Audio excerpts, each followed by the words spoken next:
కొంతమంది మా దగ్గరకు వస్తారండి. వచ్చి 2 మంత్స్ అయితుంది మేడం పీరియడ్ రావట్లేదు. 3 మంత్స్ అయితుంది పీరియడ్ రావట్లేదు. అసలు 2 మంత్స్‌కి ఒకసారి లేదా 1½ మంత్, 3 మంత్స్‌కి ఒకసారి పీరియడ్ వస్తాయా? అండ్ ఇలా వస్తే మంచిదేనా? లేదా దీనికి చాలా ఏమైనా ప్రాబ్లమ్స్ ఉంటాయా? అండ్ దీనికి ప్రెగ్నెన్సీ రావటానికి ఏమైనా రిలేషన్ ఉందా? దీని గురించి మాట్లాడదామండి. సో ఫస్ట్ థింగ్ ఏంటంటే జనరలీ ఫీమేల్స్కి పీరియడ్స్ అనేవి నెల కరెక్ట్గా రావాల్సిందే. ఏదేమైనా సరే పీరియడ్ టైంకి రాలేదు అంటే ఆ విమెన్కి చాలా టెన్షన్ అయిపోతుంది. విమెన్కే కాదు, వాళ్ళ మదర్కి, వాళ్ళ ఇంట్లో వాళ్ళందరికీ పీరియడ్ ఎందుకు రాలేదు అని అడుగుతూ ఉంటారు. So this is such an important thing in the women's life.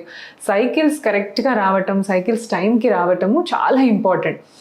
So ఎంతోమంది పిల్లల గురించి కంటే కూడా కొంతమంది మాకు పీరియడ్స్ టైంకి రావట్లేదు మేడం, టెన్షన్ అయిపోతుంది, వచ్చినా కూడా కొంచెమే బ్లీడ్ అవుతుంది, మంచిగా బ్లీడ్ రావాలి, మళ్ళీ పీరియడ్ కూడా టైంకి వచ్చినా కొంచెం కాదు మంచిగా బ్లీడ్ అవ్వాలి. సో ఇలా ఉంటేనే మనకి సాటిస్ఫాక్షన్ అనిపిస్తుంది అనమాట.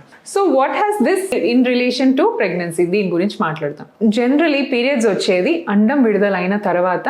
ఇన్ కేస్ ఆ అండం కనుక ఫర్టిలైజ్ కాలేదు అంటే అప్పుడు పీరియడ్స్ వచ్చేస్తాయి. So this is normal thing. ఒకవేళ ఆ ఎగ్ అనేది ఫర్టిలైజ్ అయిందనుకోండి స్పర్మ్ తోటి, దెన్ పీరియడ్స్ అనేవి రావు, ప్రెగ్నెన్సీ కన్ఫర్మ్ అయిపోతుంది. సో ఇది రిగార్డింగ్ నార్మల్ మెన్స్ట్రుయేషన్.